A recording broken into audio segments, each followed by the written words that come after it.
الحمد لله نحمده ونستعينه ونستغفره ونعوذ بالله من شرور أنفسنا ومن سيئات أعمالنا من يهده الله فلا مضل له ومن يضلله فلا هادي له ونشهد أن لا إله إلا الله ونشهد أن محمدا عبده ورسوله أما بعد أعوذ بالله من الشيطان الرجيم بسم الله الرحمن الرحيم الف لام میم صاد کتاب انزل الیک فلا یکن فی صدرک حرج منہ لتنذر به وذکری للمؤمنین اتبعوا ما انزل الیکم من ربکم ولا تتبعوا من دونه اولیاء قلیلا ما تذکرون صدق اللہ العظیم۔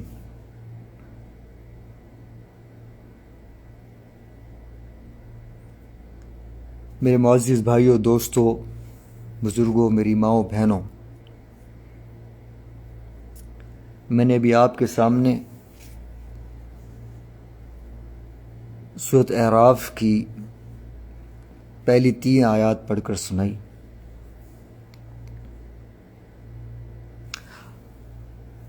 بڑی عجیب و غریب صورت ہے سورۃ اعراف۔ اللہ پاک سے میں دعا کرتا ہوں کہ اللہ رب العزت ہمیں قرآن سے ایسا عشق لگا دیں کہ ہماری کایا ہی پلٹ جائے۔ ایسا عشق لگائیں قرآن سے کہ ہم ایک سانس اس کے بغیر نہ رہ سکیں۔ اور حقیقت ہے، جس کے اندر قرآن سرایت کر گیا، اس کو دنیا کی کوئی طاقت گمراہ ہونے سے گمراہی کی طرف نہیں لے جا سکتی۔ یہ خود بھی چاہے گمراہ نہیں ہو سکتا۔ اگر قرآن کو سمجھ کر اس کی ایک ایک آیت پہ ہم غور کریں، سبحان اللہ۔ میں اکثر دیکھتا ہوں سمر ویکیشن یا کچھ ایسی تعطیلات، چھٹیوں کے دوران ہالیڈیز آف چلتے ہیں تو اس میں بچوں کو لوگ جو ہے اور خود بھی دستکاری اور مختلف قسم کے شعبہ جات اور سکل حاصل کرنے کے لیے کورسز کرتی ہیں، کھانا پکانے کے اور زرگری اور پتہ نہیں کیا کچھ۔ اللہ ماشاء اللہ بہت کم لوگ ہیں آٹے میں نمک کے برابر جو بچوں کو قرآن کی تعلیم ان چھٹیوں کے دوران دیتے ہیں، یا احادیث کی۔ بڑے خوش قسمت والدین ہیں اور وہ اولادیں ہیں۔ اللہ ہمیں بھی ان میں سے بنائے اور ہمیں بھی ویسا کرنے کی توفیق اور استقامت عطا فرمائے۔ تو قرآن جس کے اندر سرایت کر گیا یہ کامیاب۔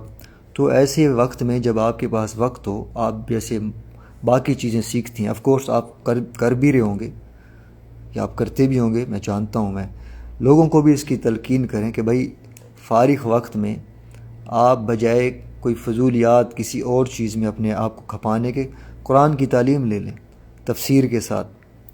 میں نے سورۃ اعراف کی آپ کے سامنے تلاوت کی۔ اس میں اللہ رب العزت نے 3 قسم کے انسانوں کا تذکرہ فرمایا ہے۔ اصحاب اعراف کس کو کہتے ہیں؟ آج اس پر ہمارا ٹاپک، آج ہمارا عنوان یہ ہے، اس پر ہم بات کریں گے انشاءاللہ، اور بہت کچھ سیکھنے کو ملے گا انشاءاللہ، مجھے بھی، آپ کو بھی۔ تو 3 قسم کے انسانوں کا تذکرہ ہے، جنتی، جہنمی اور اصحاب اعراف۔ یہ 3 قسم کے جنتی لوگوں کا وہ کون ہیں، ان کی شناخت کیا ہے؟ جہنمی لوگ وہ کون ہیں، ان کی شناخت کیا ہے؟ اور اصحاب اعراف، یہ اعراف کون ہے یہ آگے میں چل کے بتاؤں گا۔ ان کی آپس کی گفتگو، یہ ایک دوسرے سے کیا مکالمہ کریں گے، جنتی لوگ جہنمیوں سے کیا کہیں گے اور جہنمی لوگ جنتیوں سے کس چیز کا مطالبہ کریں گے، ان ساری باتوں کو سورۃ اعراف میں بیان کیا گیا۔ میں نے آپ کو مختصر سا خلاصہ ساری سورت کا بتا دیا، آگے آپ ماشاءاللہ ترجمہ اردو جانتے ہیں، انگلش جانتے ہیں، پڑھ سکتی ہیں۔ بعض حضرات فرماتے ہیں جنت اور جہنم کے درمیان ایک دیوار ہوگی، جس کی وجہ سے جنت کی ٹھنڈک جہنمیوں کو نہ پہنچ سکے گی اور جہنمیوں کی گرمی جنتیوں کو نہ پہنچ سکے گی۔ اس لیے اللہ تعالیٰ بیچ میں ایک پارٹیشن بنا دیں گے۔ قرآن پاک کہتا ہے وَبَيْنَهُمَا حجاب، کہ جنتیوں اور جہنمیوں کے درمیان میں ایک حجاب ہوگا، پارٹیشن ہوگی، ایک دیوار ہوگی، اور اس دیوار کے اوپر جو لوگ ہوں گے انہیں کہا جاتا ہے اصحاب اعراف، اس کے اوپر لوگ ہوں گے، نہ جنت نہ جہنم، نہ اس طرف نہ اس طرف، سبحان اللہ۔ ان کو اصحاب اعراف ہوتی ہیں۔ میں نے آپ کو ڈیفینیشن تھوڑا ایکسپلین بھی کر دیا تاکہ آپ کے باقی آپ خود پڑھ سکتے ہیں انشاءاللہ۔ تو اصحاب اعراف کہا جاتا ہے ان کو، جو نہ جنتی ہوں گے نہ جہنمی ہوں گے۔ وہ لوگ بیچ میں کیوں ہوں گے؟ اس کا کیا وجہ؟ وہ بیچ میں ہوں گے وہ، سبحان اللہ۔ اور یہ کون لوگ ہوں گے؟ تو مفسرین کا اس میں بڑا اچھا کلام ہے، جو مفسرین جنہوں نے تفاسیر لکھی ہیں قرآن پاک کی، بعض فرماتی ہیں جن کی زندگی میں نیکیاں اور برائیاں دونوں برابر ہوں گی، ایکول ہوں گی، کوئی بھی ایک پلڑا بھاری نہیں ہوگا، نہ اس نے زیادہ نیکیاں کی ہوں گی نہ اس نے زیادہ برائیاں اپنی زندگی میں کی ہوگی۔ یہ مفسر یہ فرماتی ہیں تفاسیر میں جو ہے قرآن پاک کی، ہر کسی کی اپنی رائے ہے، ہر مفسر نے اپنی رائے پیش کی۔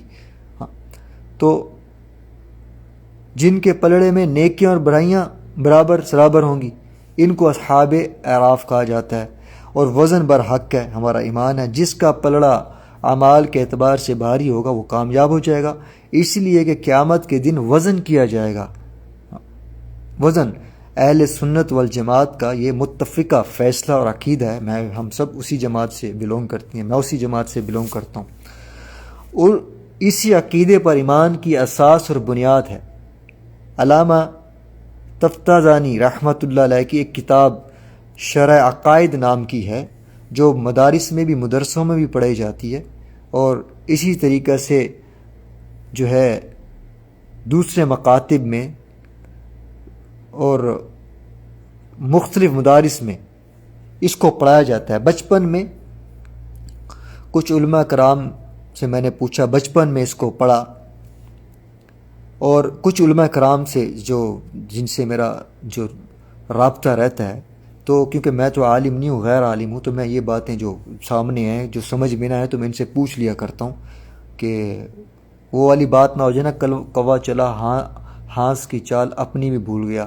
تو بھئی میرا تو مین مقصد ہوتا ہے یہاں پر اللہ رسول کی بات کرنا، جنت اور جہنم کے تذکرے قرآن اور حدیث کے حوالے سے، امر بالمعروف و نہی عن المنکر، تاکہ ہم نیکی کریں اور نیکی کا حکم دیتے رہیں، برائی سے بچیں، برائی سے بچاتے رہیں۔ مین مقصد یہ ہوتا ہے۔ میں یہاں پر مسئلے نہیں بتا سکتا، فتوے نہیں دے سکتا، کیونکہ میں غیر عالم ہوں۔ ہاں میں آپ کو پتہ بتا سکتا ہوں، ایڈریس بتا سکتا ہوں کس سے آپ پتہ کر سکتی ہیں۔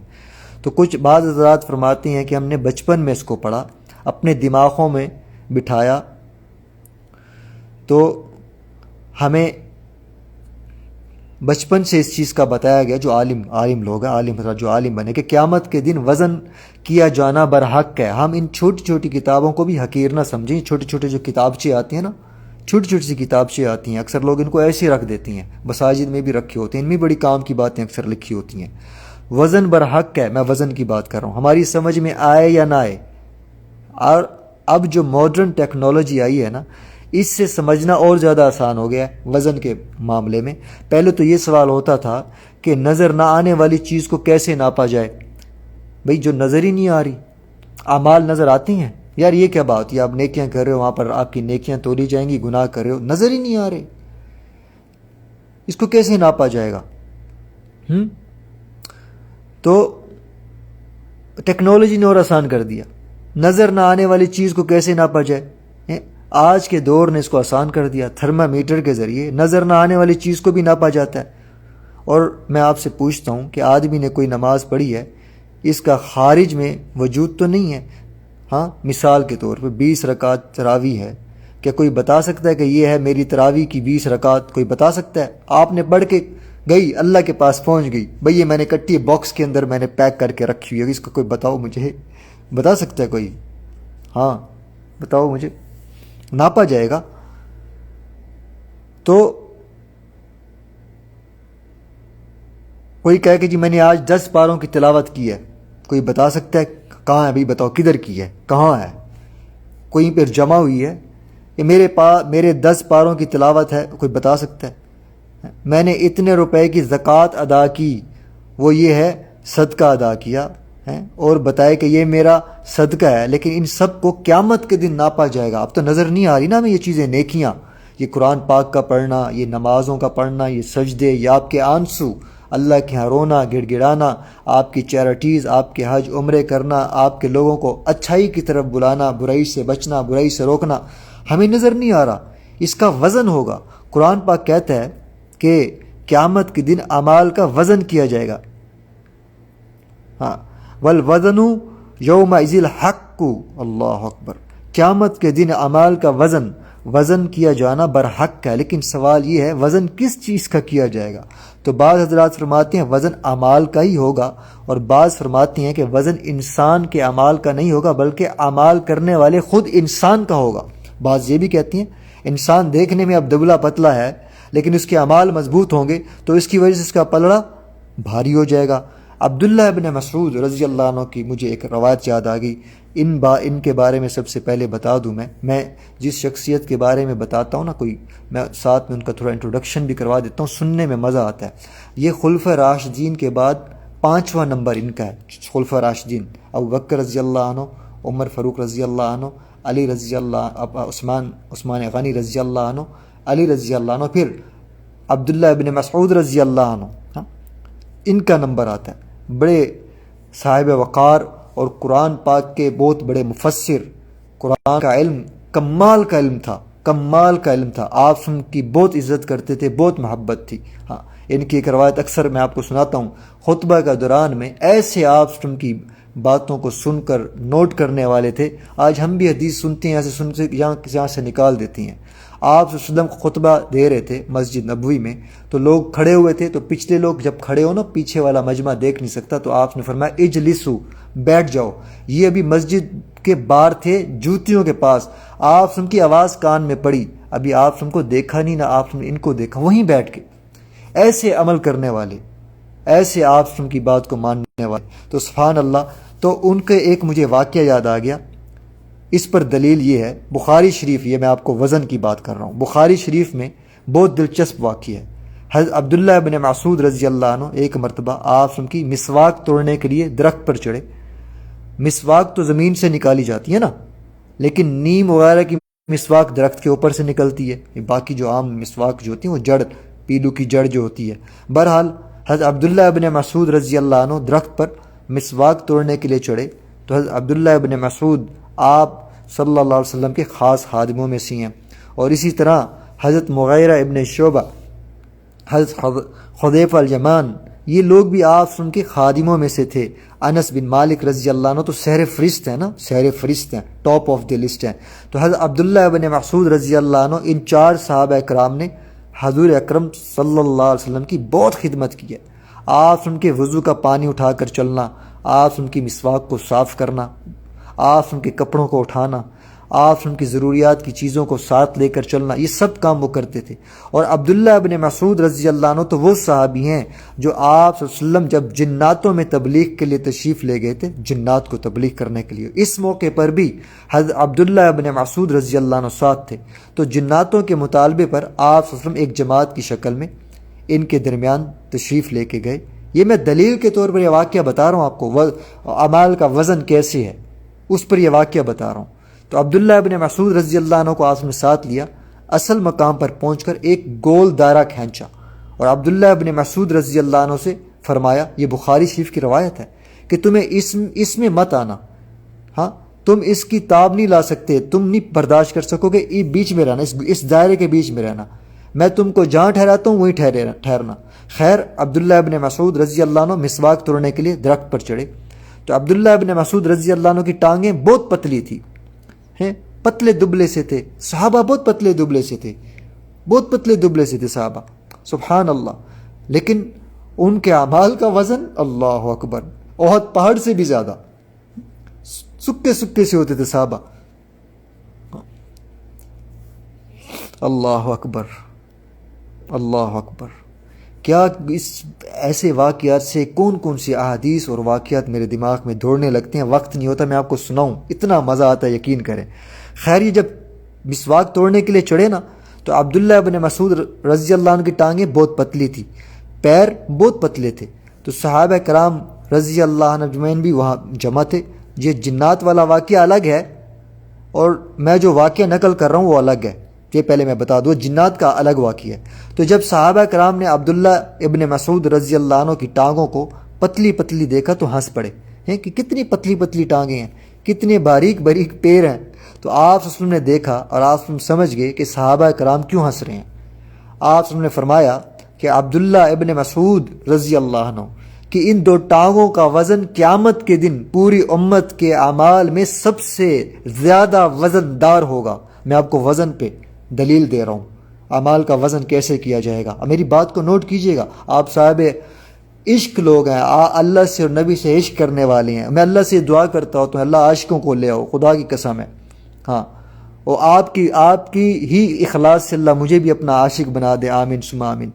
تو ان کی پتلی ٹانگوں کو دیکھ کے ہنس رہے تھے۔ تو اللہ کے نبی کیا فرمانے لگے کہ صلی اللہ علیہ وسلم کہ قیامت کے دن پوری امت کے اعمال میں سب سے زیادہ وزن دار ان کی ٹانگوں کا وزن ہوگا۔ پوری امت کے اعمال، پوری امت کے اعمال ایک طرف، پوری امت کا ثواب ایک طرف، پوری امت کے اعمال بھی اور ثواب بھی، سب سے زیادہ وزن دار چیز قیامت کے دن اگر کوئی ہوگی تو عبداللہ بن مسعود رضی اللہ عنہ کی یہ دو ٹانگیں۔ سبحان اللہ، یہ دو ٹانگیں دیکھنے میں تو بڑی پتلی ٹانگیں ہیں، لیکن اس نے اسلام کی راہ میں قربانیاں دی، اس نے اسلام کی راہ میں، آپ وسلم کی راہ میں، دعوت و تبلیغ کی راہ میں اپنے پیروں کو تھکا دیا۔ اس لیے قیامت کے دن یہ دونوں پیر سب سے زیادہ وزن دار ہوں گے۔ اس سے سمجھ میں آتا ہے میرے بھائیوں کہ خود انسان کی ذات کا وزن ہوگا۔ سمجھ گئے آپ؟ میں آپ کو اس دلیل کے لیے، یہ دلیل آپ کے سامنے پیش کرنے کے لیے میں نے آپ کو یہ قصہ سنایا۔ دوسرا قول وزن اعمال کا کیسے ہوگا؟ بعض حضرات فرماتی ہیں، یہ تو انسان کے جسم کی جسامت پہ آ گئی بات۔ دوسرا قول، قیامت کے دن اللہ رب العزت اعمال کو ایک خاص قسم کی شکل دے دیں گے۔ شاہ ولی اللہ رحمۃ اللہ علیہ محدث ہیں بہت بڑے، انہوں نے اپنی کتاب میں لکھا ہے، انہوں نے یہ ثابت کیا کہ ہر عمل کی ایک خاص شکل ہوگی۔ روزے کی خاص شکل ہوگی، اور وہ عالم غیب ہے، اس کو اس دنیا پر قیاس نہیں کیا جا سکتا، نہ سمجھ میں آئے تب بھی ہم کو ایمان لانا لازمی ہے، نہیں لائیں گے تو کافر ہو جائیں گے۔ ایسے ہی ہے نا ایسے نہ بھی سمجھ میں آئے تو ہم کو اس پر ایمان لانا ہے، یہی تو مسلمان ہے، اسی کو تو مسلمان بولتی ہیں، غائب پر ایمان۔ ہاں، میں آپ کو ہمیشہ یہ کہتا ہوں کہ جب موت کے بعد جب انسان کو سب حقیقتیں دکھا دی جاتی ہیں، وہ کہتا ہے اللہ مجھے واپس بھیج، اب ہر کام کروں گا۔ اللہ فرمائیں گے وہ اندیکھے کا سودا تھا، وہ تو چھوڑ، اب ختم۔ تو اسی کو تو غیب پر ایمان کہتی ہیں، اسی کو تو کہتے ہیں عالم غیب۔ اس پر دنیا پر قیاس نہیں کیا جا سکتا۔ ایمان لانا لازمی ہے، سمجھ میں آئے نہ آئے۔ اگر آخرت کی ہر چیز سمجھ میں آ جائے تو پھر الذین یؤمنون بالغیب، غیب پر ایمان لانے کا مطلب کیا ہوا؟ پھر تو قرآن معاذ اللہ نعوذ باللہ غلط ہو جاتا ہے۔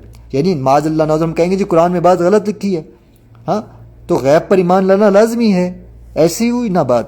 بہت سے لوگ جو آج کل بڑے ایجوکیٹڈ طبقہ، ہمارا ایجوکیٹڈ پرسنز جو ہیں، وہ آخرت کی ہر چیز کو اپنی میڈیکل اور ٹیکنالوجی پر پرکھنا چاہتی ہیں۔ خدا کا واسطہ اس چیز سے بارو، عاشق لوگوں کا یہ شیوا نہیں ہے۔ ہاں، میں آپ لوگوں کو یہ مثالیں دیتا ہوں کہ آپ سب پڑھے لکھے لوگ ہو، آپ شاید دنیاوی سکلز آپ کے پاس ہیں، دین کو بھی آپ سمجھتے ہو ماشاءاللہ، تاکہ آپ کو شاید میری بات سمجھ میں آئے۔ آپ سمجھ آج کل پتہ کیا، آج کل لوگ کہتے ہیں یار دنیا کی بات، یار ایک کیسا سکا سڑا سا بندہ ہے، اللہ کے رسول کی بات کر رہا ہے۔ اللہ معاف کرے، آج کل کی یہ مینٹالٹی چل رہی ہے جو لوگوں کی، یا کوئی بات، کوئی گڑ مکھن، کوئی مرچ مسالہ ڈالے تب بیٹھیں گے۔ اب کیا کریں، یہ بھی تو مسئلہ ہے نا۔ تو بھائی ہمارا کام تو ہے جوڑنا، کسی طریقے سے تو جوڑنا ہے۔ ہاں، اللہ رب العزت تو چاہتے ہیں میرے دوستوں کو جوڑو۔ مجھے ایک عجیب قصہ یاد آ گیا، ایک بہت بڑے بزرگ گزرے ہیں، عبد الغنی صاحب، مولانا شاہ عبد الغنی رحمۃ اللہ علیہ پھول پوری رحمۃ اللہ علیہ، انڈیا کے تھے، ہند کے۔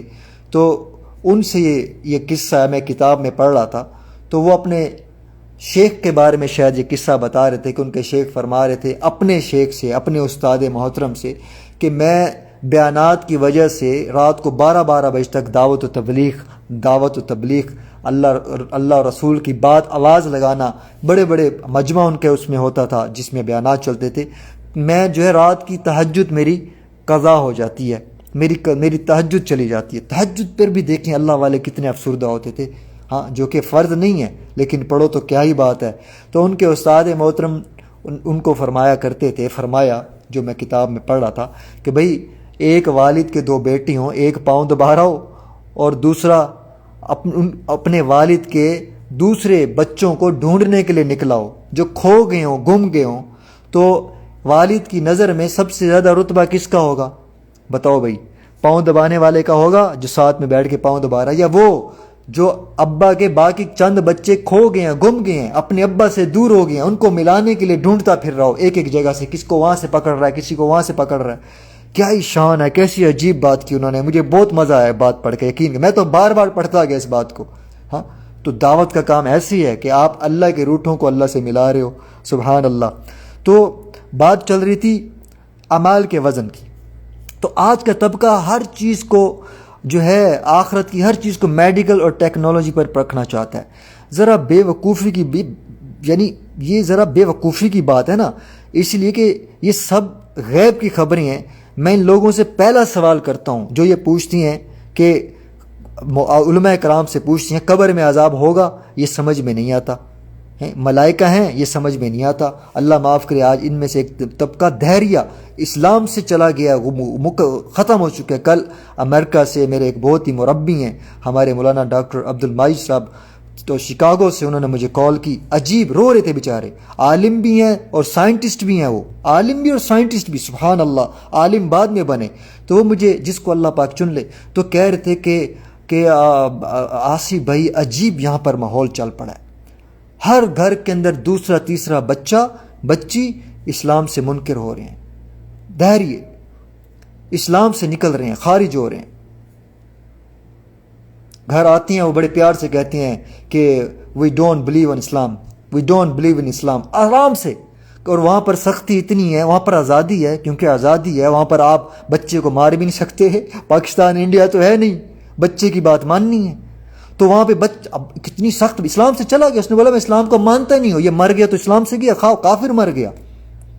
یہ کل مولانا صاحب کی کال آئی تو مجھے رات میں بتا رہے تھے، مجھے بڑے ارمان لگا، کہہ رہے آصف بھائی دعا کرو، روزہ پہ جا کر یہاں پر خطبے کے اندر کتنے ماں باپ چیخے مار مار کے جب خطبہ جمعے کا دیتا ہوں رو روتے ہیں، ہر دوسرا تیسرا گھر کے اندر بچہ وہ کافر ہو رہا ہے، ہر دوسرا تیسرا، اور قیامت کی نشانیوں میں سے بھی ایک نشانی ہے، قیامت کی نشانیوں میں سے نشانی ہے۔ پھر ماحول وہاں ویسا ہے، دوستی والا آزادانہ ماحول ہے، آپ مار بھی نہیں سکتے، تو وہاں باپ بھی پیار سے کہتا ہے نو پلیز بیٹا یہ اچھی بات نہیں ہے، ایسا نہیں سوچا کرو پلیز، ایسے نہیں سوچتے، یہ دماغ سے ہٹ کے بات ہے۔ وہ کہتا ہے میں نہیں مانتا، اب وہ کہتا ہے ٹھیک ہے، اب وہ بچہ، اب باپ سارا دن ساری رات اور ساری زندگی گل گل کے مر رہا ہے، میرے بیٹے کو موت آ گئی تو کیا بنے گا؟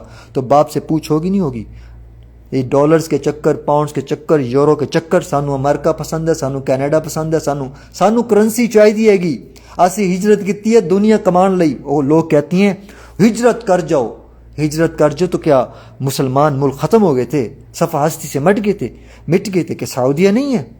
چلو سعودیہ نہیں، کیا بحرین نہیں ہے، کیا مسقط نہیں ہے، دبئی نہیں ہے، چائے جیسی ہیں، مسلمان ملک تو ہیں بھائی، کلمہ گو تو ہیں کم سے کم، ایسی آزادی تو نہیں نا یار، کہیں پر تو 50-60% ہی آزادی ہوگی، اس سے زیادہ 100% تو نہیں کہ ماں باپ کی عزت بھی نہ رہے۔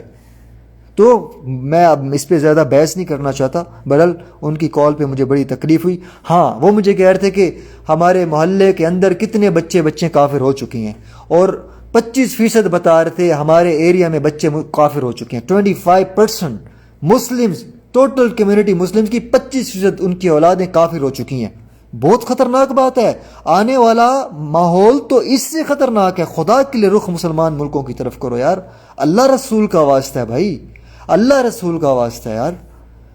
تو میں کیا کروں؟ میں نے کہا مولانا صاحب آپ، ایک آیت ہے، آپ تو عالم ہیں ماشاءاللہ، میں تو غیر عالم ہوں، مجھے ایک آیت دماغ میں آ رہی ہے، اللہ فرماتے ہیں کہ جب کوئی قوم میرے دین سے مکر جاتی ہے، ہٹ جاتی ہے، کافر ہو جاتی ہے، تو ہم اس کے بدلے میں مقابلے میں ایک ایسی قوم لائیں گے، آپ میں جو حافظ ہیں وہ اس آیت کو سمجھتی ہوں گے، جو عالم ہے سمجھتی ہوں گے، میں عالم نہیں ہوں لیکن مجھے اس کا ترجمہ کی تشریح یاد ہے، ہم اس کے بدلے میں مقابلے میں ایسی قوم لائیں گے جن سے ہم محبت کریں گے، وہ ہم سے محبت کریں گے۔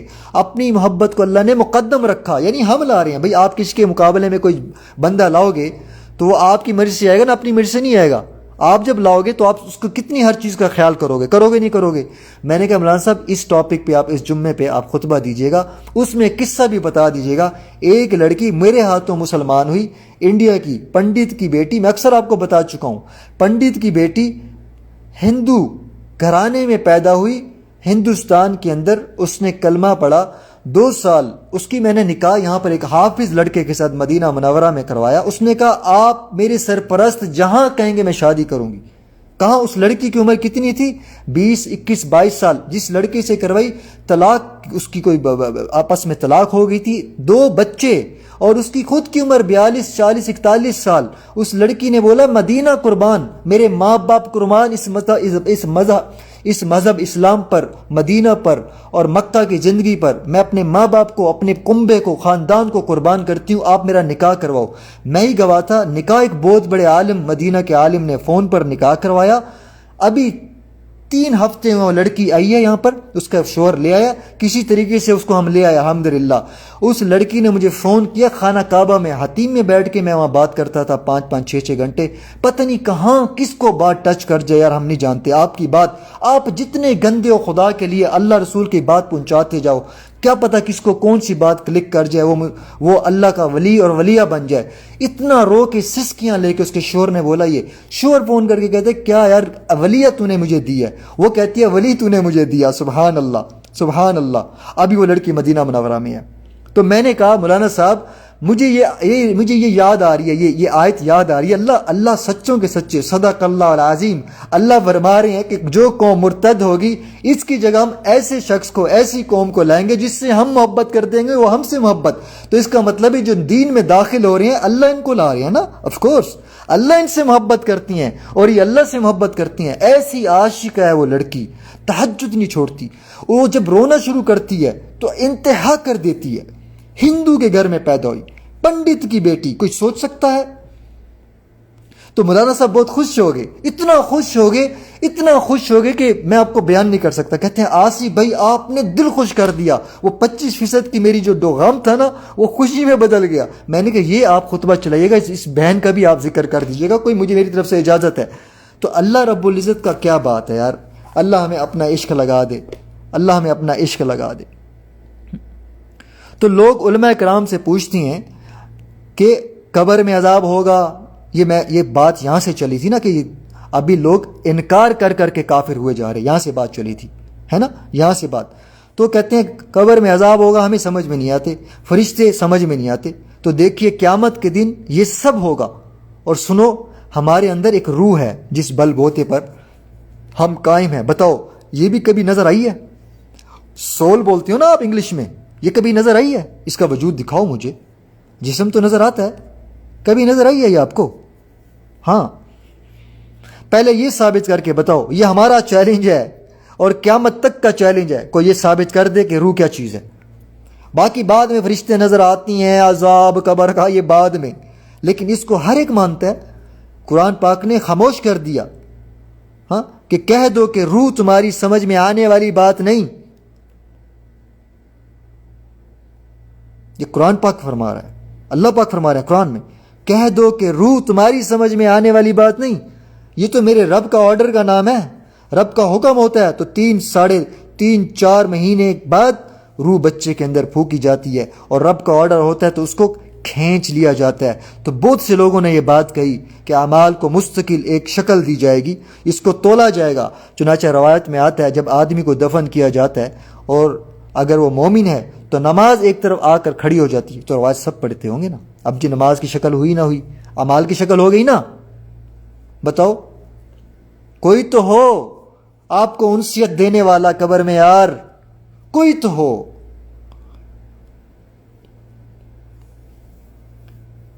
بیوی بھی کہے گی جلدی دفناؤ، بدبو پڑ رہی ہے، اولاد بھی کہے گی لے جاؤ ابا جی کو، اماں جی کو لے جاؤ قبرستان میں، مال بھی ادھر، بینک بیلنس بھی ادھر، پراپرٹیز بھی ادھر، آپ کی شہرت، آپ کے سکلز، آپ کی ڈاکٹری، ایوری تھنگ سب یہیں۔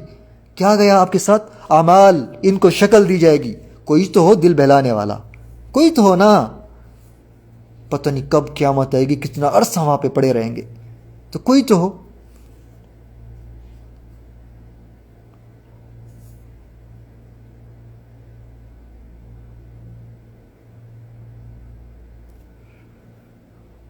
اللہم حاسبنی حسابا یسیرا۔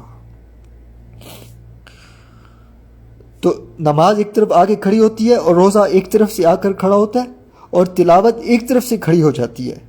تو اللہ تعالیٰ ان کو شکل عطا فرمائیں گے۔ لیکن ہمارے ایک بہت بڑے عالم گزرے ہیں، وہ علامہ شبیر احمد عثمانی رحمۃ اللہ علیہ، ایک بڑی پتہ کی بات لکھی انہوں نے۔ آج کی سائنس نے اس بات کو سمجھنا آسان کر دیا۔ اس طور پر یہ درجہ حرارت ٹیمپریچر دیکھنے میں نہیں آتا، لیکن اس کو ناپا جاتا ہے۔ کہا جاتا ہے کہ جی تھرمامیٹر کو اگر آپ بغل میں یا نیچے زبان کے نیچے رکھ دو تو بتایا جائے گا آپ کا بخار 98 یا جس کو نارمل سمجھا جاتا ہے 98 سے 100 کے درمیان، تو کوئی خطرہ کی بات نہیں۔ 100 سے اوپر جائے تو سوچنا پڑتا ہے، 105 ہو گیا تو اور پھر اور زیادہ خطرہ کی گھنٹی۔ تو یہ جو ٹیمپریچر کو ناپا جاتا ہے، کوئی بتا سکتا ہے یہ ٹیمپریچر ہے؟ ٹیمپریچر تو نظر نہیں آتا، صرف حرارت ہوتی ہے، لیکن یہ ناپا اور تولا کس چیز کو جاتا ہے؟ یہ ان دہریوں کو میں جواب دے رہا ہوں جو یہ سوال کر کر کے اسلام سے خارج ہو گئے۔ یہ نظر آنے والی چیز نہیں۔ اسی طریقے سے جو ٹیمپریچر ہوتا ہے کہ بھائی اتنا ٹیمپریچر ہے، تاپمان کی ڈگری ہے، یہ ایک ڈگری اور اتنا ٹیمپریچر ہے اور اتنا درجہ حرارت، جس کو ہم درجہ حرارت کہتے ہیں اردو میں، اس کو نظر نہ آنا باوجود ناپا جاتا ہے۔ اور دیکھو بلڈ پریشر کو چیک کیا جاتا ہے۔ بتاؤ، یہ ساری وہ چیزیں ہیں جو نظر نہیں آتی، اس کے باوجود اس کو ناپا جاتا ہے۔ ایسے ہی نہیں، چیک کیا جاتا ہے۔ پتہ چلا اعمال کو بھی نظر آئے بغیر ناپا جا سکتا ہے۔ یہ دلیل ہو گئی، دنیاوی دلیل دے دی، آپ کی سائنس اور ٹیکنالوجی کی چلو دلیل دے دی۔ اللہ تبارک تعالیٰ جب مخلوق کو اتنا پاور، اتنی قدرت دے سکتی ہیں کہ نہ ناپے جانے والی چیزوں کو بھی اور نظر نہ آنے والی چیزوں کو بھی، اور جو فیل نہیں ہوتی آپ کو، نہ محسوس کی جانے والی چیزوں کو بھی ناپا تولا پرکھا جاتا، تو اللہ رب العزت تو ہر چیز سے زیادہ قادر مطلق ہیں یہ نہیں؟ وہ کیوں نہیں ناپ سکتے؟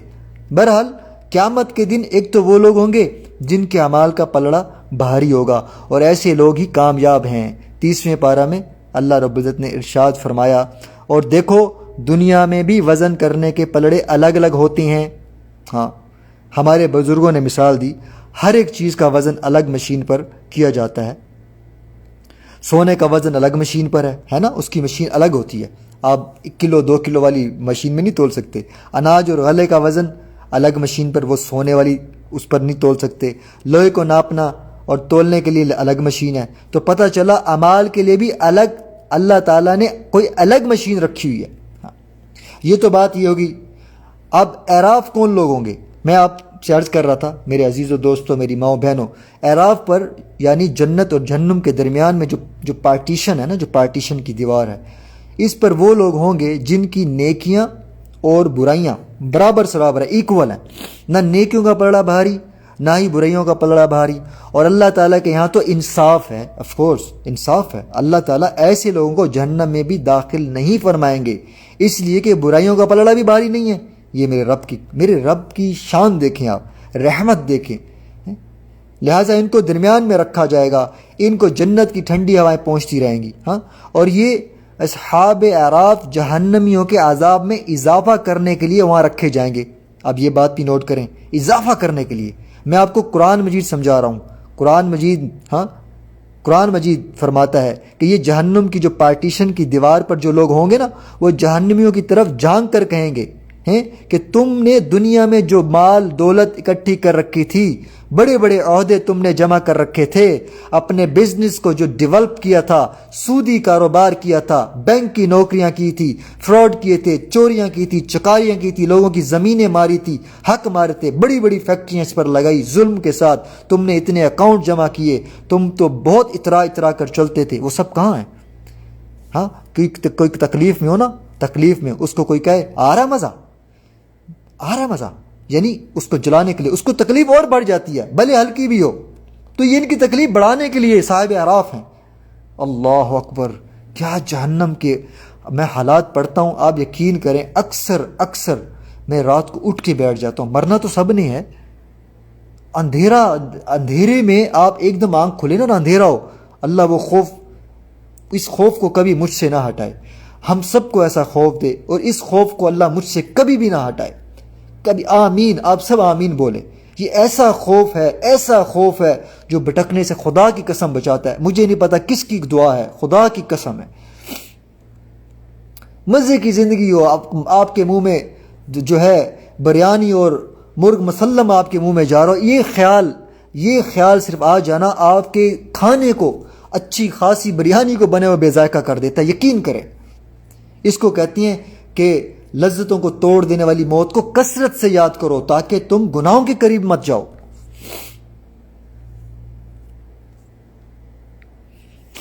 یہ صحابہ اعراف ہیں.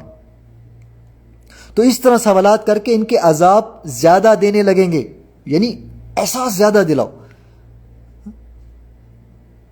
اور جب جنتیوں کی طرف اشارہ کریں گے کہ یہ وہ لوگ ہیں جن کے بارے میں تم دنیا میں کہا کرتے تھے، ہاں یہ پردے والی آ گئی ہے، داڑھی والا آ گیا ہے، بیکورڈ بولتے ہیں نا، دقیانوس، لا حول ولا قوت الا باللہ العلی العظیم.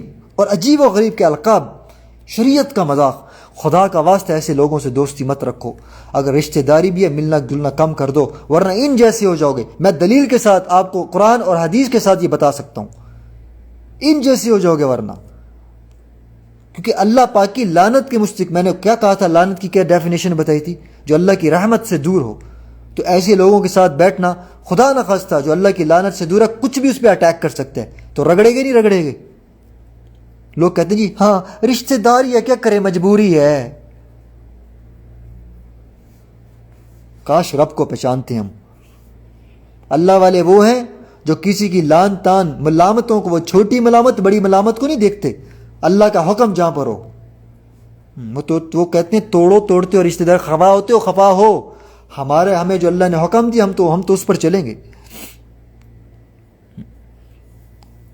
تو دنیا جنت والوں کے بارے میں بتائیں گے، دیکھو کیسے مزے لوٹ رہے ہیں.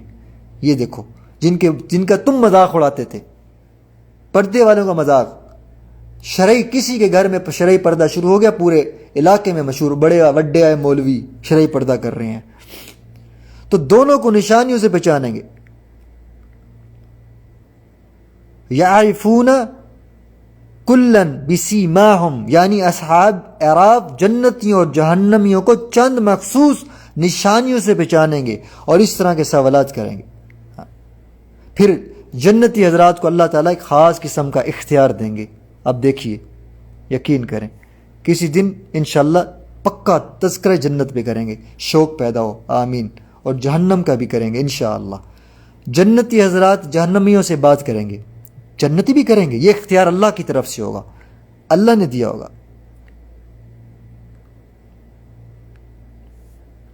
وَنَادَ أَصْحَابُ الْجَنَّةِ أَصْحَابُ النَّارِ، ہے نا قرآن پاک کی آیت ہے کہ ہمارے رب نے ہم سے قرآن میں جو وعدہ کیا تھا، ہم نے اس کو سچ یہاں پا لیا. کیسے؟ ہم نے اس کو برابر پا لیا. کیسے؟ اے جہنمیوں، یہ جنتی کہیں گے جا کر جہنمیوں کو، کیا تم بھی اپنے انجام کو پہنچ گئے؟ ہم نے تو پا لیا جس کام میں اللہ نے حکم دیا تھا، ہم تو دیکھ رہے ہیں، مزے لوٹ رہے ہیں. یہ دیکھو ماشاءاللہ، بڑے سکون میں ہم کہ تم نے پا لیا جس کا تم سے وعدہ تھا. اس کے بعد اعلان ہوگا اللہ تعالیٰ کی طرف سے، جیسے جیسے آرڈر ہوتا چلا جائے گا ویسے مختلف قسم کے اناؤنسمنٹس ہوتی چلی جائیں گی. ایک اعلان یہ بھی ہوگا کیا کہ اللہ کی پھٹکار ہو ظالموں پر جو دنیا میں نیک اعمال کرنے والوں کا مذاق اڑایا کرتے تھے. ہاں وہ چاہے مسلمان بھی ہوں، لعنت ہو، پھٹکار ہو. یہ اللہ کا اعلان ہوگا. الا لعنت اللہ علی الظالمین، اللہ کی پھٹکار ہو ظالموں پر جو دنیا میں نیک اعمال کرنے والوں کا مذاق اڑایا کرتے تھے، پردے والوں کا، داڑھی والوں کا، شرعی مولویوں کا، دینداروں کا، اور سچ بولنے والوں کے اوپر مختلف قسم کی آفتیں لاتے تھے. اللہ تعالیٰ کو ماننے والوں پر مختلف قسم کے جملے کسا کرتے تھے. ایسے لوگوں کے اوپر اللہ کی پھٹکار، لعنت. اس لیے میں نے کہا نا، میں دلیل سے میں آپ کو ثابت کر سکتا ہوں. یہ قرآن اور حدیث سامنے رکھیں، اپنی طرف سے نہیں بولوں گا کہ کیوں میں آپ سے کہہ رہا ہوں کہ جو دین کا مذاق اڑانے والے خدا کے لیے ان سے دور رہو، بھلے آپ کا سگا بھائی کیوں نہ ہو. دعا کرو ان کے لیے، حقیر نہیں سمجھنا. اس چکر میں خدا نہ خواستہ یہ رگڑا گیا میں بھی رگڑا جاؤں گا. جنتی لوگوں کے بارے میں قرآن پاک بہت اچھے انداز میں فرماتا ہے کہ جنتی لوگ آپس میں بڑی محبت کے ساتھ بیٹھے ہوں گے، صاف دل ہیں۔ وَنَزَعْنَا مَا فِي صُدُورِهِم مِّنْ غِلٍّ، جنتیوں کے دل سے اللہ تبارک تعالیٰ کینہ، یہ آج جو کینے کی بیماری ہے نا، دل سے کیوں نکالیں گے؟ یہ کینہ، ایک بات بتاؤں، کینہ آپ کی ساری نیکیوں کو برباد کر دیتا ہے۔ کینہ کا مفہوم سمجھتے ہیں آپ نمازیں پڑھتی ہیں، حج، عمرے، زکوٰۃ، صدقے، خیرات، اللہ والوں میں اٹھنا بیٹھنا، لیکن کسی کے لیے نفرت دل میں رکھ لی، بس یہ دل سے نہیں نکلنی، اس کو کینہ کہتی ہیں۔ آپ سمجھ رہی ہیں؟ اللہ پاک کینہ سے پاک، جنتی ہوں گے کینہ سے پاک، تو معلوم یہ ہوا اللہ کو کینہ پسند دنیا میں بھی نہیں ہے۔ اگر ہوتا تو پھر جنت میں آپ خود سوچو کیسے وہاں پر ہر بندے کو اپنے اعمال کے مطابق وہاں پر اجر ملے گا نا۔ اگر کینہ ہوتا تو وہ کہتے ہیں اس کو اتنا بڑا محل ملا ہے، ابھی جا کے آگ لگاتا ہوں، معاملہ تو وہی یہاں والا دنیا والا ہو جاتا نا، دنیا سے تو بالکل اپوزٹ ہے جنت۔ سبحان اللہ، آپ سمجھ رہے ہیں؟ تو جنتیوں کے دل سے اللہ تبارک تعالیٰ کینہ وغیرہ سب نکال دیں گے۔ وَنَزَعْنَا مَا فِي صُدُورِهِم مِّنْ غِلٍّ، ان کے دلوں میں ذرا برابر کینہ نہیں ہوگا۔ جنتی حضرات کے دل سے کینہ کیوں نکالا؟ اس کی بہت اچھی وجہ ہمارے علماء نے لکھی ہے کہ کینہ اور دشمنی، حسد، کسی پر جلن اس وقت ہوتی ہے جب اس کو ایسا لگے کہ یہ چیز مجھے ملنی چاہیے تھی لیکن مجھے نہیں ملی، اور اس کو کیوں ملی؟ اس کا حقدار تو میں تھا، اس کا دعوے دار تو میں تھا، یہ تو مجھے ملنی چاہیے تھی، اس کو یہ مال دولت اور یہ ثروت کیوں ملی؟ ایسی صورت میں آدمی ایک دوسرے پر کینہ کرتا ہے، لیکن جنت میں اللہ رب العزت ہر انسان کو اس کے حق سے زیادہ نعمتیں دے گا۔ سبحان اللہ۔ اب دوسرے پر حسد کرنے کی ضرورت ہی نہیں ہے، تو آدمی وہاں کہے گا الحمدللہ الذی ہدانا لہذا، ہاں، اللہ کے لیے تعریف ہے، اس نے ہم کو جنت تک پہنچا دیا، الحمدللہ، اللہ ہمیں بھی پہنچا دیا، آمین ثم آمین۔ اور کینہ پیدا ہونا انسان کی فطرت ہے، ایسا ہوتا ہی ہے، آدمی چاہے کتنی کوشش کرے لیکن یہ انسان کی فطرت ہے، ایک دوسرے کی خیر کو دیکھ کر حسد نہ ہو تو کچھ نہ کچھ جذبہ آ ہی جاتا ہے، اس لیے تو کینہ نکلنے کی دعا کرنے کے لیے کہا گیا ہے، اس کے لیے دعا کی کریں۔ اسلام نے کینہ سے بچنے کی دعا بھی ارشاد فرمائی ہے، دعا بھی ہے، ربنا لا تجعل فی قلوبنا غل الذین آمنوا، آپ صلی اللہ علیہ وسلم سے فرمایا گیا اہل ایمان جو ہوتے ہیں وہ ہمیشہ یہ دعا کرتی ہیں کہ اے اللہ ہماری بھی مغفرت فرمائیے اور ان لوگوں کی بھی جو ہم سے پہلے ایمان کی دولت لے کر چلے گئے۔ یہ کیا ہے بتاؤ؟ ان کی بھی مغفرت فرمائیے، اور کسی بھی ایمان والے بھائی کے بارے میں ہمارے دل میں کینہ مت پیدا فرمائیے۔ اللہ بھی اس کا حکم فرما رہے، اللہ بھی حکم فرما رہے اس کا۔ ہاں، یہ بہت بڑی سعادت کی بات ہے، آپ کا دل لوگوں کے لیے نفرت، حسد، بغض، کینہ سے پاک ہو۔ آپ نیکی نہ کرو یار، دیکھو آپ نیکی نہ کرو، آپ صرف گناہ سے بچو اور فرائض پورے کرو۔ جو فرائض ہے نا، جو اللہ پاک نے فرائض بتائے ہیں، ہاں، نماز ہے، 5 نمازیں ہیں، حج اگر آپ کی طاقت، استطاعت اور استقامت ہے آپ کو اور آپ صاحب استعداد ہو تو، زکوٰۃ صاحب استعداد ہو تو، ورنہ باقی ارکان جو ہیں، یہ روزہ ہے، نماز ہے، یہ پڑھو۔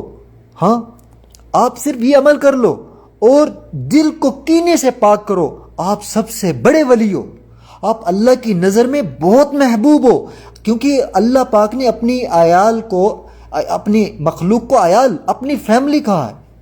بھئی آپ کی فیملی کے کسی ممبر کو کوئی برا کہے اور آپ سے بڑا اچھا ملے، آپ کے لیے چاکلیٹس لائے، کیکس لائے، بریانی لائے، آپ کے لیے مرغ مسلم اور پتہ نہیں کیا کیا دعوتیں دے، لیکن آپ کی اولاد میں سے کسی کو برا سمجھ رہا ہو، آپ کی فیملی میں سے کسی کو اس سے نفرت ہو، آپ اس کو چاہو گے؟ کبھی بھی نہیں چاہو گے۔ آپ کے دل میں ہمیشہ اس کے لیے بغض، نفرت، غصہ، انتقام کی آگ بھڑکے گی، یار میرے بچے کو یا میری بچی کو اس لیے برا سمجھتا کہتا ہے یا نہیں؟ اللہ رب العزت نے اپنے اس پوری مخلوق کو عیال کہا ہے۔ عیال میں سب آتی ہیں، جن و انس عیال میں سب آتی ہیں، چرند پرند عیال میں سب آتی ہیں، سمندر کی مخلوق تک۔ جب ان کے بارے میں ہم غلط اور برا سوچیں گے، اور ہم جتنی نمازیں، ہم جتنے صدقے خیرات، جتنے حج عمرے کر رہے ہوں، ہم اللہ کی نظر میں ولی ہو سکتے ہیں؟ بتاؤ۔ اب آج کل تو میں ہر ٹاپک میں اپنی اس بات کو ڈالتا ہوں، کسی کو حقیر مت سمجھو، اللہ کا واسطہ، اللہ رسول کا واسطہ، کسی کو حقیر مت سمجھو، یہ کبھی آپ کو اللہ کا الف بھی نہیں پانے دیں گی، کسی کے لیے حقارت۔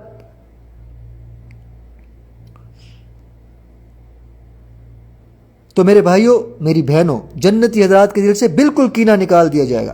سورۃ صفات کی آیات بتاتی ہیں خاص قسم کی شراب، یہ شراب، یہ دنیا والی گندی حرام نہیں، یہ شراب طہورہ بولا گیا، پاک شراب جنتیوں کو پلائی جائے گی۔ اس شراب کا خاصہ یہ ہوگا جنتیوں کے دل میں کینہ نہ ہوگا، حسد نہیں ہوگا، بغض عداوت نہیں ہوگی، بھائی چارگی آپس میں، محبت اخوت ہوگی۔ اور پھر یہ کہ جہنمی لوگ جب گرمی کو برداشت نہیں کر سکیں گے، ٹیمپریچر ان کے قابو سے باہر ہو جائے گا۔ اللہ اکبر، اللہ، ہمارے مدینہ منورہ میں 48 ٹیمپریچر ہو، اف، موبائل بھی میرا بند ہو رہا تھا اس دن، میں نے آپ کو بتایا تھا ٹیمپریچر کی وجہ سے، اوور ہیٹنگ، بار بار میسیج آتا تھا اوور ہیٹنگ، وہ بند ہو جاتا تھا۔ یعنی یہ حال ہوتا ہے جب ان کے باہر ہو جائے گا نا قابو سے، پھر وہ جنتیوں سے کہلوائیں گے ہیں کہ تھوڑا سا پانی بھیجو۔ جب مصیبت آتی ہے نا تو یہی صورت ہوتی ہے نا۔ ابھی جو سیلاب آیا تھا، اب سوچو ذرا، اللہ معاف کرے، بڑے، اس میں میں نے سنا بڑے بڑے کروڑ پتی زمیندار لوگ، یہ ان کے سب کچھ ختم ہو گیا، ایک ایک پانی کی بوتل کو ترس رہے ابھی بھی۔ اللہ معاف کرے یار، اللہ معاف کرے، ہم پھر بھی عبرت نہیں پکڑتے۔ لوگوں نے سامان مہنگا بیچنا، کل تو ایک عجیب ایک بندے نے مجھے چیز دکھائی، باہر سے لوگوں نے جو ایڈ بھیجی نا، ایڈ بیچی، وہ ہمارے لوگ بیچ رہے ہیں۔ بتاؤ یار، اللہ عذاب اور اللہ تنبیہ وارن کرتی ہے کہ باز آ جاؤ، ہم پھر مزید ویسے ہو رہے ہیں۔ یہ صرف کس لیے؟ اللہ کی معرفت حاصل نہیں ہے، خدا کا ادب نہیں ہے، ہمیں ڈر خوف نہیں ہے۔ پانی کتنی بڑی نعمت اللہ کی، یہ اب پتہ لگ رہا ہے۔ ایک پانی کی بوتل کے کروڑ پتی لوگ، سب کچھ ختم ہو گیا، ایک ایک پانی کی بوتل کے لیے ترس رہے ہیں۔ پانی پلا دو، پانی پہنچا دو کس طریقے سے یہاں پر، سبحان اللہ۔ تو میں عرض کر رہا تھا میرے عزیزو، جہنمی جنتیوں سے پانی مانگیں گے، جس کو قرآن نے فرمایا ہے کہ یہ کہیں گے کہ تھوڑا سا پانی دے دو۔ تو یہ کہیں گے افیضوا علینا من الماء، تھوڑا سا پانی دے دو، تھوڑا سا پانی ہمارے لیے بہت کام کا ہوگا، یا جو بھی اللہ نے تم کو دیا اس میں سے تھوڑا سا سپلائی کر دو، ادھر پہنچا دو، پیچھے کے راستے سے، آگے کے راستے سے، کہیں سے سپلائی کرو۔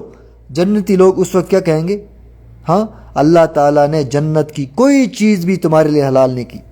اللہ، تم نے دنیا میں حرام چیزوں کو حلال کیا، اللہ نے آج یہاں کی حلال تم پہ حرام کر دی۔ ان اللہ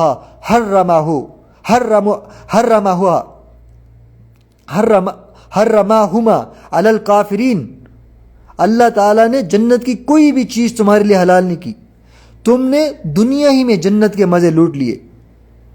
آج جنت ہمارے لیے ہے، ایک بھی چیز تم کو نہیں ملے گی۔ یہ مکالمہ جو ہو رہا ہے نا جہنمیوں کا اور جنتیوں کا اور صاحب اعراف کا، اس سورۃ اعراف میں سارا ہے، میں اس کی بالکل مختصر سا میں آپ کو بتا رہا ہوں اس کی تفسیر کے بارے میں، مختصر، اس لیے کہ تم نے دنیا میں کتاب اور سنت کا مذاق اڑایا، مذاق اڑایا کتاب اور سنت کا۔ تو اللہ تعالیٰ کے احکام، آپ ان کی سنتوں کا مذاق اڑایا، اب اس کے نتیجے میں تم کو کچھ بھی نہیں ملے گا۔ تو سورۃ اعراف نے ان حقیقتوں کو کھولا، اور سورۃ اعراف میں اللہ تعالیٰ نے اپنی اہم ترین نعمتوں کا بھی تذکرہ فرمایا۔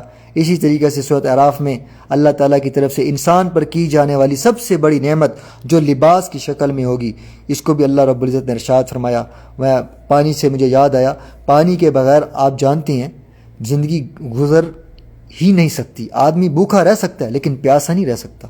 اس لیے آپ نے دیکھا ہوگا جن لوگوں کو موت کا وقت قریب آتا ہے نا، ان کا کھانا بند ہو جاتا ہے، یہ نشانی ہے، آپ نے دیکھا ہوگا نا، تب بھی زندگی کی امید قائم رہتی ہے نا، ہو سکتا ہے کہ یہ زندہ ہو جائے، جب پانی بند ہو جائے تو پھر سب گھر والے ہاتھ اوپر کر لیتے ہیں، ایسے ہے نا، راڈ لگے ہوتے ہیں، خوراک جاری ہوتی ہے نا ایسا، اس کو پانی بھی نہیں دیا جا رہا بلکہ واپس آ رہا ہے، مطلب یہ اب اس کی زندگی نہیں رہی، لیکوڈ کے اوپر سارا دار و مدار ہے، اور بچہ بھی 1.5-2 سال کا پانی پر ہی جیتا ہے نا، اپنی ماں کے دودھ پر یا بوتل کے دودھ پر، ہاں، اس کا کھانا پینا بعد میں شروع ہوتا ہے، اور یہ بھی اللہ تعالیٰ کا عجیب نظام ہے۔ دیکھو بچہ چھوٹا ہوتا ہے، ابھی اس کا قوت ہاضمہ، ہاں، جس کی ڈگنگ پاور جس کو آپ بولتے ہو وہ مضبوط نہیں، اس کا کلیجہ بھی چھوٹا، اس کے اندر کا معدہ بھی چھوٹا، اس کی ساری مشینری ایک دم چھوٹی.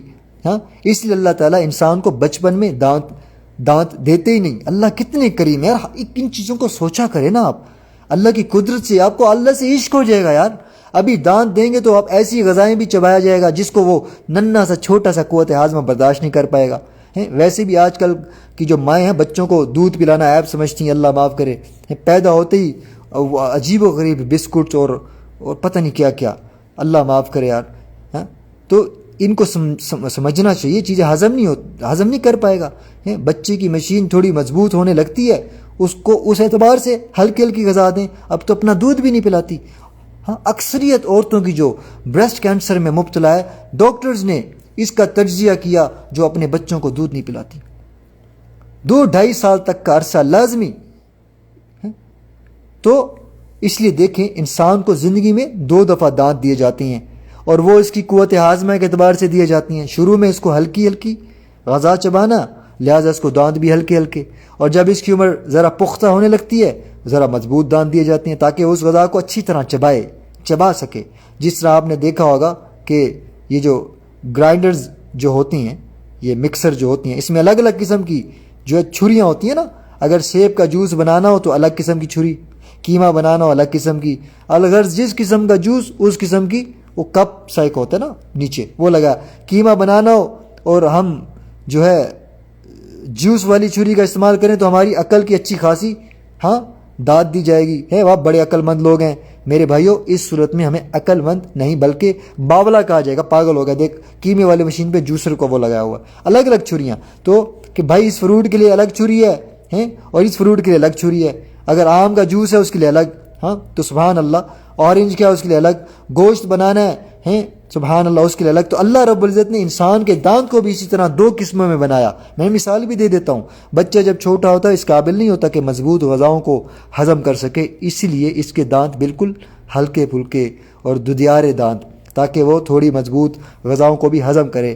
ایسے دانت جس سے وہ یعنی کہ بسکٹ وغیرہ بھی چاہے اور ایسی کوئی چاکلیٹس وغیرہ چبا سکے. یہ سب خدا کی قدرت ہے، اللہ تعالیٰ کی حکمت ہے.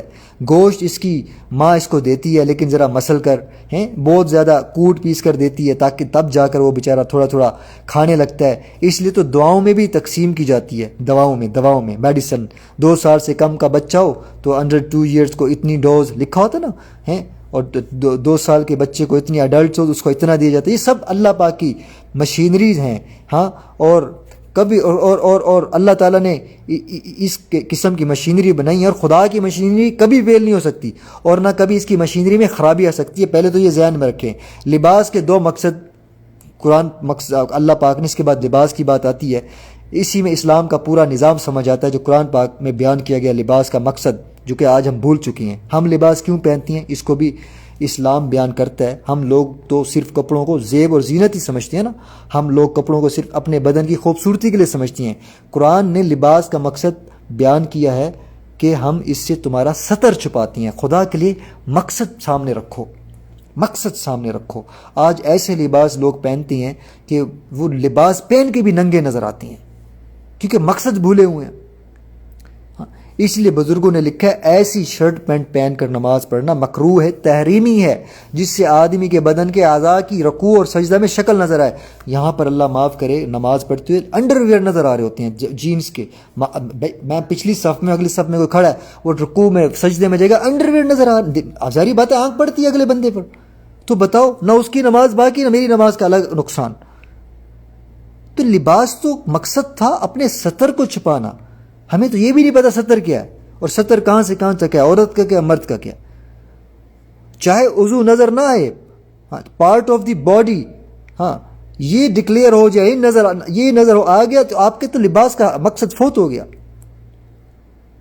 اور اگر آپ کا باڈی پارٹس یہ نظر نہیں آ رہی، لباس کا مقصد کامیاب ہو گیا. کھلے ڈھیلے کپڑے پہنو، اچھے پہنو، مہنگے پہنو. ایسی کپڑے پہن کر پھر نماز پڑھنا مکروہ تحریمی. ایسی نماز اللہ تعالیٰ کے قابل قبول نہیں ہے. سر کا بوجھ تو اتر جائے گا کہ میں نے نماز پڑھ لی فجر ظہر عصر مغرب عشاء، لیکن اللہ کے یہاں اس پر کوئی اجر ثواب نہیں ہے. اس لیے ایسے لباس پہننے چاہیے جس سے ستر چھپ جائے. اور مرد کا سطر الگ ہے، عورت کا سطر الگ ہے. عورت کا سطر چہرے کے ساتھ ہے، چہرہ بھی ہے. عورت کا سطر چہرے سمیت پورا بدن ہے.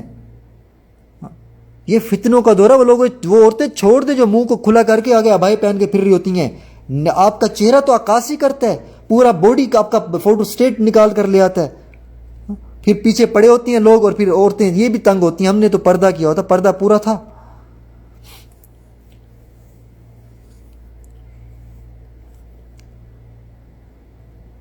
ہندوستان میں ایک شخص کو بہت شوق تھا. میں قصہ پڑھ رہا تھا، میں اس کے بعد بات ختم کروں گا، بات لمبی ہے، سورۃ اعراف پہ چل رہی تھی. یہ میں وقت دیکھ رہا ہوں، اللہ اکبر. میں بات ختم کروں گا بس یہ کہہ کے، سورۃ اعراف پہ آج ہماری بات چل رہی تھی. تو مجھے ایک ہندوستان کا ایک واقعہ میں نے کچھ دنوں پہلے ایک جگہ پڑھا. ایک شخص کو شوق تھا ماڈرن گھر میں شادی کرنے کی. اب ظاہری بات ہے جو ماڈرن عورت چاہتا ہے نا، وہاں کی بچی بھی ماڈرن مرد چاہتا ہے. ایسی ہے نا، وہ بھی وہی چاہتی ہے کہ مجھے ماڈرن ملے. ہاں ایسے کو تیسا. تو اس کو چاہیے تھی پردے والی نہ ہو، مجھے پردے والی نہیں چاہیے.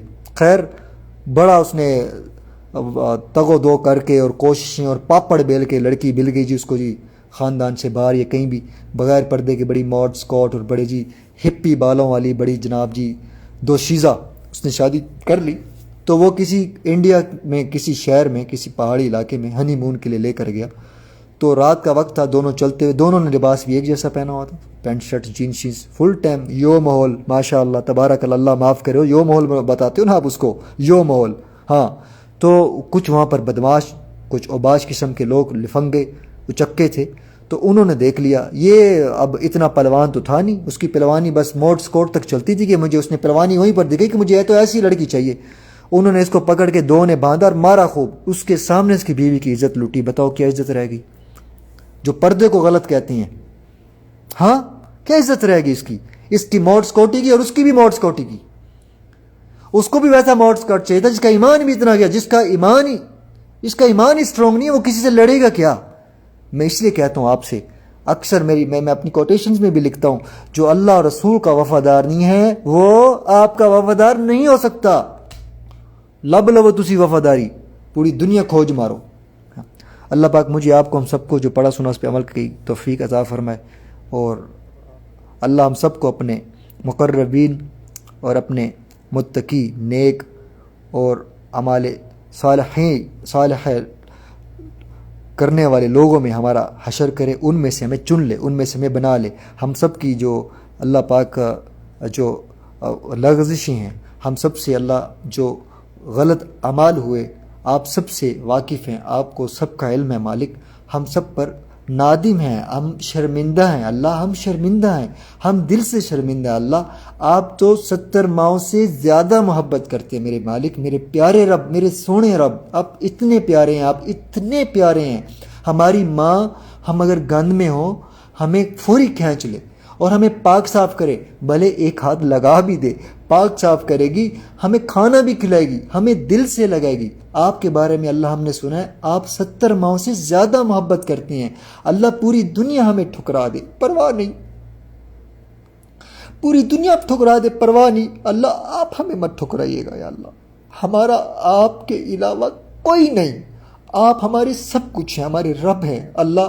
ہم آپ سے فریاد کرتے ہیں، اس شہر مدینہ کا واسطہ، حرم شریف کا واسطہ، آپ سب کے روزہ کا واسطہ، آپ 70 ماؤں سے زیادہ محبت کرتے ہیں. دنیا کی ماں اتنی محبت، وہ مجھے بھوکا نہیں دیکھ سکتی، وہ مجھے غمگین نہیں دیکھ سکتی. اللہ لاکھوں غم لے کے پھرتے ہیں اللہ. ہم اپنے آپ کو ضائع کر بیٹھے ہماری بد عملیوں کی وجہ سے. ہم بہت پریشان ہیں مالک. ہم آپ کو ایک سیکنڈ بھی خفا نہیں کرنا چاہتے، ہو جاتا ہے اللہ، ہم نہیں کرنا چاہتے اللہ. جیسے وہ ماں اپنے بچے کو اپنے قریب کر لیتی ہے، وہ پیشاب پخانہ بھی کر دے. میں نے دیکھا ہے بچپن میں ماں اپنے بچے کو نہلا دھلا کے، ان کو خوشبو لگا کے، کپڑے پہنا کے سینے پہ سلاتی ہے، سینے سے لگاتی ہے. اللہ آپ 70 ماؤں سے زیادہ محبت کرتی ہے. ہمیں کبھی اپنے آپ سے الگ مت کیجیے گا یا اللہ. ہم بھٹک بھی جائیں نا، ہمیں گھربان سے پکڑ کے، انگلی پکڑ کے اللہ اپنے ساتھ لگا لیجیے گا، اپنے گلے لگا لیجیے گا. اللہ ہمیں ایسا بنا دے، ایسا بنا دے کہ ہم آپ کو پسند آ جائے. ہمیں موت نہ دینا یا اللہ جب تک آپ ہم سے راضی نہ ہو جائے. آمین یا رب العالمین یا ذی الجلال والاکرام یا حی یا قیوم برحمتک استغیث اللہم صلی علی سیدنا محمد وعلی آل سیدنا محمد وبارک وسلم تسلیما۔ کہا سنا معاف، کوئی بات بری لگی ہو بھائی سمجھ کے معاف کر دیجیے گا۔ ہو سکے 11 مرتبہ درود پڑھ کے آپ وسلم آسم کے حال کو اصالہ ثواب کرنا مت بھولے گا۔ انشاءاللہ آپ کا بھائی زندگی رہی تو، نہ رہی تو آپ نے ایک کام کرنا ہے۔ کبھی ہو سکتا ہے آپ کو خبر ملے، ظاہری بات ہم سب نے جانا ہے اس دنیا سے، اگر آصف نہ رہا آپ ایک کام کریں گے جب تک آپ کی زندگی ہے، آصف کے لیے کبھی آپ کو یاد آ جائے 3 دفعہ سورۃ اخلاص پڑھ کے آپ اصالہ ثواب کر دیجیے گا، میں آپ کا بہت مشکور ہوں گا، قبر میں بھی حشر میں بھی انشاءاللہ۔ اور ہو سکے دعا میں یاد رکھیے گا، کہا سنا معاف کیجیے گا۔ زندگی نے وفا کی، میں آ کر انشاءاللہ دوبارہ اور آتا رہوں گا جب تک زندگی ہے، اللہ رسول کی بات آپ کو سناتا رہوں گا، اپنے لیے، آپ کے لیے، ہم سب کے لیے۔ اللہ پاک اس پر عمل کرنے کی توفیق عطا فرمائے۔ السلام علیکم ورحمۃ اللہ وبرکاتہ۔